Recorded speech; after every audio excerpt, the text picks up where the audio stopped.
ہوں, اپنے بھائی بھتیجوں سے بھی کہتا ہوں, اپنی بیویوں سے بھی کہتا ہوں, اپنی بیویوں سے کہتا ہوں, کوئی علی اکبر کا ہاتھ پکڑے, کوئی قاسم کا ہاتھ پکڑے, کوئی اصغر کو گود میں لے, میں چراغ بجھا دوں گا, یہ سب نکل کر کے چلے جائیں. ساتھیوں سے, آوان و انصار سے کہتا ہوں, یہ سب چلے جائیں. وہ میرے خون کے پیاسے ہیں, دن تڑکنے سے پہلے, دن نکلنے سے پہلے تم لوگ دور چلے جانا. یہ مجھے پائیں گے, یہ شہید کر دیں گے, میرا مقصد پورا ہو جائے گا, ان کا مقصد پورا ہو جائے گا, تمہاری جانیں بچ جائے گی. اس وقت مولا نے خطبہ دیا, اور خطبہ دینے کے بعد چلتا ہوا چراغ آپ نے اپنے ہاتھوں سے بجھا دیا. چراغ بجھ گیا.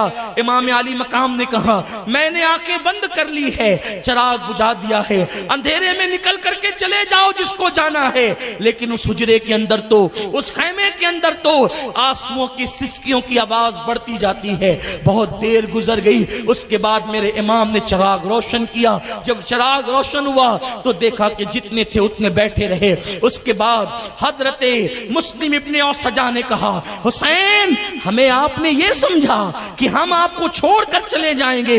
خدا کی عزت کی قسم, اگر آپ کو چھوڑ کر جائیں گے تو میدان محشر میں شفاعت کی بھیک کس سے مانگیں گے. حضرت عباس نے کہا, مولا حسین کیا تم نے ہمیں وفادار نہ سمجھا جو آپ جانے کی بات کرتے ہیں؟ آپ کو چھوڑ کر جائیں گے, فاطمہ الزہرا کو کیا منہ دکھائیں گے؟ قیامت میں فاطمہ کہے گی, میرے لگتے جگر کو چھوڑ کر تم بھاگ گئے تھے, ہم کیا منہ دکھائیں گے؟ یہ نہیں ہو سکتا حسین, ہم آپ کو چھوڑ کر نہیں جائیں گے, بلکہ خدا کی قسم ہمارے جسم میں خون کا ایک قطرہ ہوگا, اس وقت تک ہم آپ کو میدان کربلا میں بھی نہیں جانے دیں گے. بیویوں نے کہا, حسین ہم اجڑتا ہوا سہاگ دیکھیں گے, ہمارے ہاتھوں میں ہتکڑیاں, آپ کہتے ہیں نا کہ آپ کے بعد ہاتھوں میں ہتکڑیاں ہوگی, ہم برداشت کریں گے, اس لیے کہ جس کے ساتھ پھولوں کی صحت پر زندگی گزاری ہے, اس کی محبت میں کانٹوں کی راہ بھی ہم چلنے کا حوصلہ رکھتے ہیں. مولا حسین نے سب کو دعا دی اور فرمایا, سب اپنے اپنے حجرے میں جاؤ اور عبادت کرو, تلاوت کرو. آج کی رات گویا کہ 1377 سال پہلے میدان کربلا میں ایک سونی سونی سی رات تھی.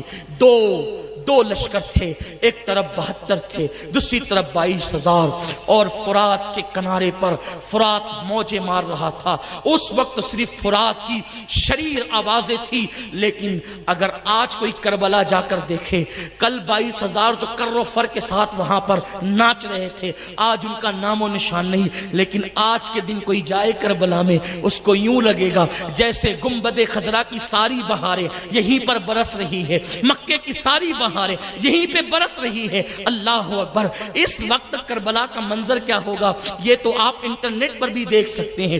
کیا وہاں پر اللہ اکبر حسین کے بہت زیادہ چاہنے والوں کی بھیڑ ہوگی, ایسا جمگٹا کہ تل رکھنے کو جگہ نہیں. میرے پیارے آقا علیہ الصلوۃ والتسلیم کے پیارے دیوانوں, لیکن کہاں گیا وہ شامی اللہ اکبر حاکم کہاں گیا جسے دنیا یزید کہتی ہے؟ نہ آج اس کا نام نہ اس کی اولاد کا نام.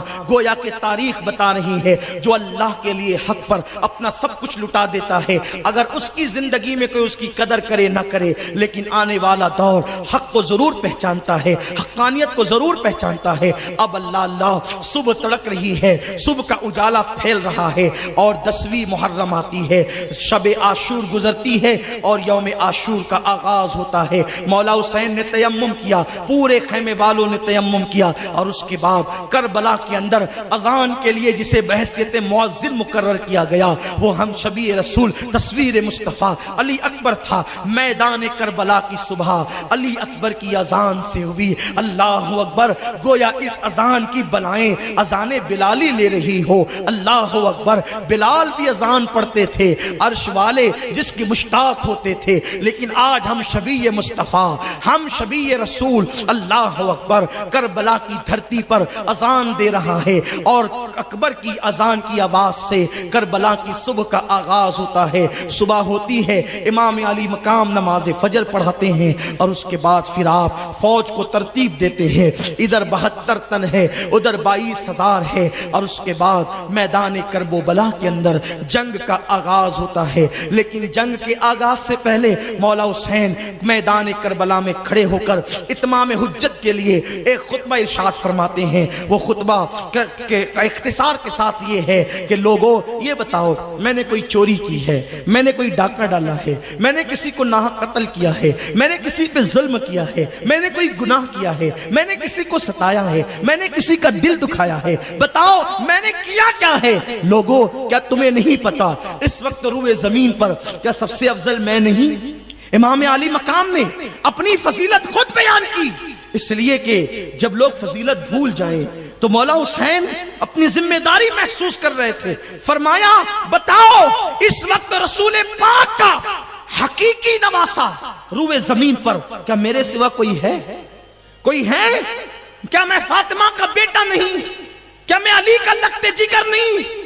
جا کے پوچھو، اس وقت جابر ابن عبداللہ موجود ہے، اس وقت اکابر ان صحابہ کی اولادیں موجود ہیں جنہوں نے اپنے کانوں سے سنا، اور جنہوں نے اپنے باپ داداؤں سے اپنے کانوں سے سنا کہ رسول اللہ نے فرمایا حسین و منی وانا من الحسین، حسین مجھ سے، میں حسین سے، میں وہی ہوں جس کو نبی سنتے تھے، میں وہی ہوں جس کو نبی چومتے تھے، میں وہی ہوں جس کے لیے سجدے طویل کرتے تھے۔ ایک بدبخت جس کا نام ابن اشعث تھا، ابن اشعث نے کہا حسین تو رسول اللہ کی اولاد نہیں۔ اس بدبخت دیکھا، یہ تانا یزیدیوں کا نیا نہیں ہے، حضور کی اولاد کو کہتا ہے۔ مولا حسین نے اس کو گھور کے دیکھا اور آسمان کی طرف نظر اٹھائی، اللہ اس کو بتا دے یہ مجھے رسول اللہ کی آل ہونے سے انکار کرتا ہے۔ اس وقت اس کو بیت الخلا کی حاجت لگی اور وہ گیا، اور جب وہ بیٹھا تو اس کی شرمگاہ پر ایک بچھو نے ڈنک مارا، اور اسی بے پردگی کے عالم میں میدان میں تڑپتا رہا، اسی حالت میں وہ موت کے گھاٹ اترا۔ بتایا اصحاب حسین نے دیکھو، آنکھوں سے دیکھو، حسین کو مجبور نہ سمجھنا، حسین صرف آسمان کی طرف دیکھ لے تو یوں عذاب اترتا ہے، حسین مجبور نہیں ہے۔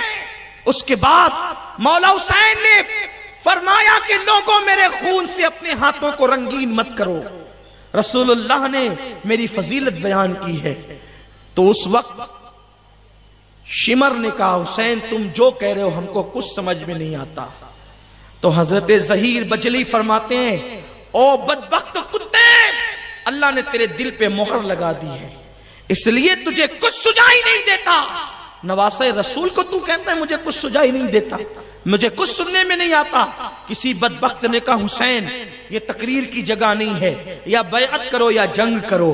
مولا حسین نے پھر واپس اپنے گھوڑے کو ایڑ لگائی اور آپ خیمے میں پہنچے، اور پھر جنگ کا آغاز ہوا۔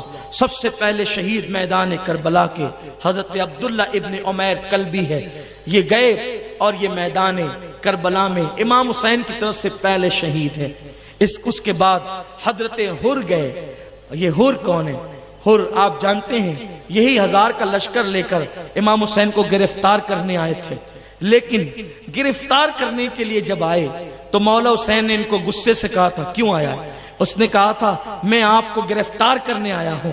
آپ نے فرمایا تھا تو مجھے گرفتار کرے گا، تیری ماں تجھ پہ روئے۔ میرے مولا حسین نے کہا تیری ماں، جب غصے میں عرب آتے تھے تو سخت جملہ کسی کو کہتے تھے، یہ کہتے تھے تیری ماں تجھ پہ روئے، تو آپ نے فرمایا تیری ماں تجھ پہ روئے تو لوگوں کے لیے بہت بڑی گالی، گویا کہ لوگ سمجھتے تھے کہ مجھے اتنی بڑی بات کہہ دی میری ماں کا نام لے کر کہ میری ماں مجھ پہ روئے۔ تو اس نے کہا حسین اگر یہ جملہ عرب کا کوئی بہادر بھی کہتا نا تو میں پلٹ کر کے اس کو یہی کہتا، لیکن آپ کی امی اتنی محترم ہے کہ اس موقع پر میں آپ کی ماں کا نام بھی نہیں لے سکتا۔ آپ کی ماں بنت رسول ہیں، شہزادی رسول ہے، ملکہ فردوس سے بری ہے، اس لیے میں ان کا نام اس موقع پر نہ لوں گا۔ تو امام علی مقام نے تو پھر اس کو نظر انداز کیا اور وہ کربلا تک لایا۔ اللہ کو یہ ادا حر کی اتنی پسند آ گئی کہ جو فاطمہ کے نام کا احترام کرتا ہے وہ یزیدی کے خیمے میں رہے، اللہ کو گوارا نہیں۔ عین جنگ کے موقع پہ اللہ نے حر کو پلٹنے کی توفیق عطا فرمائی۔ اور حور واپس ادھر آ گئے، یزیدیوں کو چھوڑ کے اس طرف آ گئے، عین جنگ میں ادھر آ گئے اور کہا مولا مجھے معاف کر دو۔ مولا حسین نے کہا جا معاف کیا، جتنی غلطیاں کی سب معاف کیا، اور یہ بھی فرمایا اس سے پہلے جو تو گناہ کر چکا جا اللہ نے اس کو بھی معاف کر دیا اور میں تجھے جنت کی بشارت دیتا ہوں۔